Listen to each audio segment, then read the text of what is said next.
नमस्कार दोस्तों, visit IAS strategy channel में आप सबों का स्वागत है। मैं कुमार अवधेश। आज हम लोग हिंदी दिगंत कक्षा 12 भाग 2 का पार्ट 3 पढ़ेंगे और इस पार्ट को पढ़ने के बाद आपका जो चैप्टर 1 है हिंदी दिगंत का, जिसका हम लोग ऑब्जेक्टिव शुरू के 2 वीडियोज़ में किए थे, ये आपका 3rd पार्ट है, ये 3rd वीडियोज़ है उसका, और इसमें ये ऑब्जेक्टिव पार्ट 1 का चैप्टर 1 का ख़त्म हो जाता है पार्ट 3rd में। और इस पार्ट के बाद जो है आपका जो अगला वीडियो होगा उसमें बाकी बचे हुए बुक्स को हम पढ़ेंगे और सब्जेक्टिव क्वेश्चंस को बनाएंगे। आइए ज़्यादा आपको नहीं उलझा करके हम अपने विषय वस्तु पर आते हैं। पहला ऑब्जेक्टिव देखिए, ध्यान दीजिएगा, इसका प्रॉपरली आपको नोट्स बनाने की बहुत ज़्यादा ज़रूरी है, क्योंकि हमने यहाँ मेंशन किया हुआ है अब की बार 95 प्लस पार, मतलब अब की बार 95 प्लस पार। क्योंकि यदि आपको कुछ विशिष्ट करना है, कुछ विशेष करना है, कुछ अच्छा करना है, तो आपको गहन अध्ययन करने की ज़रूरत पड़ेगी और उसके लिए आपको अच्छे से पढ़ने की ज़रूरत पड़ेगी। तो यदि आप 95 या 95 प्लस या 90 प्लस की चाहत रखते हैं तो आप इस डिटेल्ड वीडियो को देखिए और नोट्स बनाइए। पहला इसमें क्वेश्चन है आपका, देखिए ध्यान दीजिएगा। लेखक के अनुसार 2 सहेलियों की बातचीत का विषय कैसा होता है? लेखक के अनुसार 2 सहेलियों की बातचीत का विषय कैसा होता है? उत्तर देखिए इसका। जो 2 सहेली अर्थात 2 लड़कियां आपस में, 2 फ्रेंड्स, लड़की जो दोस्त होती हैं, वो किस प्रकार की बातें करती हैं? तो रस का समुद्र उनके पास होता है। रस का समुद्र कहे तो वह कोई सैडनेस वाला लगभग बात नहीं करेगी, वह कुछ अच्छाई, कुछ रसीला, कुछ अपने आप में खुशी वाली ही बातें होंगी 2 सहेलियों के बीच में। ठीक है।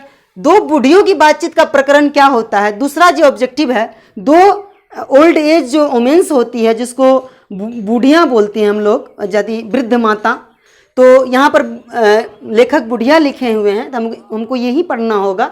2 बूढ़ियों की बातचीत का प्रकरण क्या होता है? इसका आंसर होगा, जो 2 बुढ़िया तथा वृद्ध माताएं जब बात करती हैं तो वह कौन सी बातें करती हैं? वो बहुओं और बेटों का गिला शिकवा, बुराई अच्छाई ही करेगी, या तो बुराई करेगी या अच्छाई करेगी। मेरी बहू ने ये किया, मेरी बेटे ने ये किया, वगैरह वगैरह।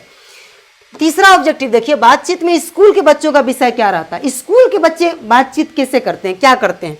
उस्ताद की शिकायत का तारीफ और अपने सहपाठियों के गुण दोष। जो उसका हेड होता है, जो उसका मॉनिटर होता है, तो उसका शिकायत का तारीफ और अपने सहपाठी का गुण दोष, जो उसके क्लासमेट होता है, उसका बुराई वो करते हैं या अच्छाई भी करते हैं। चौथा देखिए, बातचीत की कौन कौन सी किस्में हैं? यहाँ पर देखिए, ये VVI क्वेश्चन है, वैसे तो सब VVI है, ये MVVI है आपका। बातचीत की कौन कौन सी किस्में हैं? द टाइप्स ऑफ, जो हम टॉकिंग कह सकते हैं इसको, राजकाज। राजकाज मतलब कोई भी काम, बड़ा से बड़ा काम जो दुनिया में होता है, कॉमर्शियल से लेकर के डोमेस्टिक तक जो भी काम होता है उसे राजकाज बोलते हैं। उसमें भी बातचीत होती है, उसका एक किस्म टाइप अलग है। दूसरा व्यापार, बिजनेस, उसका एक टाइप अलग है। तीसरा प्रेमालय की बातचीत। प्रेमालय मतलब, इसका मतलब हुआ प्रेम जोड़ आलय, अर्थात प्रेम का घर। कहने का मतलब, प्रेमालय का मतलब समझते होंगे आप लोग, 2 जहाँ पर एक लड़का और एक लड़की की बातचीत होगी, खास करके जहाँ प्रेम प्रसंग वाली बातचीत होगी, उनका टॉपिक अलग होता है। ये 3 टॉपिक में से बांटा गया है। बातचीत की कौन कौन सी किस्में हैं? राजकाज, व्यापार और प्रेमालय की बातचीत। उसके बाद देखिए, बात करने का हुनर किस देश के लोगों में पाया जाता है? तो बात करने का हुनर यूरोप के लोगों में पाया जाता है। यूरोप, आप कहिएगा एशिया में भी तो है, हम लोग एशिया महादेश के हैं। बिल्कुल नहीं सर, आप यहाँ पर हमारे एशिया में यदि कोई विदेशी आ जाए, कोई दूर दराज के लोग आ जाएं एशिया महादेश में, तो उनको व्यवहारिकता नहीं मिलती है, उनको वो दिल से स्वागत नहीं होता है। स्वागत तो कर देंगे लेकिन मन में कुछ ना कुछ चलते रहेगा, जो कोई कीमती सामान है हम चुरा लें उसका, कोई हमेशा नजरिया और दृष्टिकोण लगभग खराब ही रहता है। लेकिन यूरोप के लोगों में वह जो दिखेगा वह उनमें व्यवहारिकता भी होगी। हम लोगों से अच्छे उनका बातचीत करने का तरीका और रहने का और समझने का तरीका होता है, ये लेखक कहते हैं। देखिए, यूरोप में आर्ट ऑफ कन्वर्सेशन का स्तर ऊंचा क्यों माना जाता है? आर्ट ऑफ कन्वर्सेशन का स्तर क्यों माना जाता है? मतलब आर्ट ऑफ कन्वर्सेशन का मतलब है हमें बोलने की कला। क्यों माना जाता है? क्योंकि यहाँ पर काव्य कला में प्रवीण लोग हैं, यहाँ पर बहुत नॉलेज वाले लोग हैं और बहुत विद्वान लोग हैं, विद्वान मंडली मतलब विद्वान लोगों के कारण। जहाँ पर विद्वान होंगे, जहाँ पर काव्य कला होगी, जहाँ पर साहित्य का नॉलेज होगा, लिटरेचर का नॉलेज होगा, कविताएं की नॉलेज होंगी, तो वहाँ पर बातचीत करने का तरीका अद्भुत होगा ही। सुहृदय गोष्ठी, किसे गोष्ठी का मतलब होता है 4-5 लोग बैठ करके कोई मिलाप करते हैं, कोई बातचीत करते हैं, उसे हम सुहृदय गोष्ठी कहते हैं। तो सुहृदय गोष्ठी किसे कहते हैं? सुहृदय गोष्ठी जिसे सुन करके कान को अत्यंत सुख मिले, इस कान को अत्यंत सुख मिले, उसे सुहृदय गोष्ठी कहते हैं। ठीक है, ये आपका ये ऑब्जेक्टिव यहाँ पर 7वां ऑब्जेक्टिव ये यहाँ पर आपका है। अब देखिए 8वां ऑब्जेक्टिव में हम लोग यहाँ आते हैं। यहाँ पर ध्यान दीजिएगा, लेखक के अनुसार किस उम्र के लोगों की बातचीत सारगर्भित होती है। सारगर्भित मतलब कुछ उसका अर्थ होगा, कुछ जो आप बोलते हैं तो उसका एक मीनिंग होगा, कुछ मायने होगा, कुछ वैल्यूज होंगे। तो लेखक के अनुसार किस उम्र के लोगों की बातचीत सारगर्भित होती है? 25 वर्ष के ऊपर नौजवानों की। 25 साल के ऊपर नौजवान जो भी कुछ बोलेंगे उनमें कुछ वेट होगा, उनका कुछ वैल्यू होगा, उनका एक डीप ऑफ थिंकिंग होगा। समझ रहे हैं ना मेरी बात को? उसके बाद देखिए, तो अगला ऑब्जेक्टिव में आते हैं, बातचीत कब तक संभव नहीं हो सकती है? अजीब क्वेश्चन। बातचीत कब तक संभव नहीं हो सकती है बिना किसी दूसरे मनुष्य के? अकेले बातचीत कर सकते हैं? कर सकते हैं, वो टॉपिक पर भी हम आएंगे। लेकिन बोल करके बातचीत जब करते हैं तो एक दूसरे मनुष्य की हमें जरूरत होती है। आप यदि खुद में ऐसे बोल करके बात कीजिएगा तब आपको लोग समझ रहे हैं, क्या समझते हैं?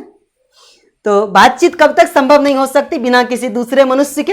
और उसका बाद अगला ऑब्जेक्टिव देखिए, बातचीत का निम्नतम ढंग क्या है? लोअर जो उसका तरीका होता है बातचीत करने का वो क्या है? एक दूसरे के यहाँ बिना बुलाए जाकर बात करना।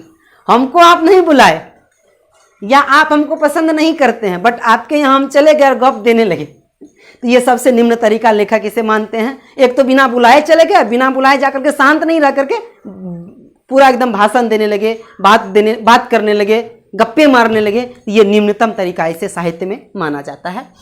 बातचीत करने का सर्वोत्तम ढंग क्या? अब देखिए, सबसे उत्तम ढंग अपने आप से बात करना। अब आया आप जगह पे, अपने आप से बात करने का मतलब है खुद को समझना।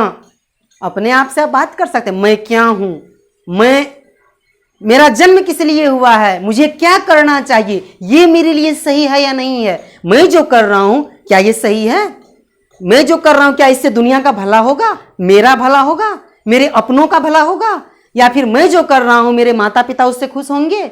ये हुआ अपने से बातचीत, खुद को ढूंढना, खुद को समेटना और खुद को आगे बढ़ाना, ये है अपने आप से बातचीत। देखिए अगला ऑब्जेक्टिव में आइए, बातचीत में प्रपंचात्मक संसार का सबसे बड़ा आईना क्या? प्रपंच मतलब झूठ, मिथ्या, जहां पर ईर्ष्या, द्वेष, इसे प्रपंचात्मक संसार कहते हैं। ये इस चीज से युक्त ये संसार, इसे प्रपंचात्मक झूठा संसार इसे बोला जाता है। बातचीत में प्रपंचात्मक संसार का सबसे बड़ा आईना क्या है? भीतरी मनोवृत्ति। इसका अर्थ आप शायद थोड़ा कम समझ रहे होंगे, मैं डिटेल में समझाता हूं।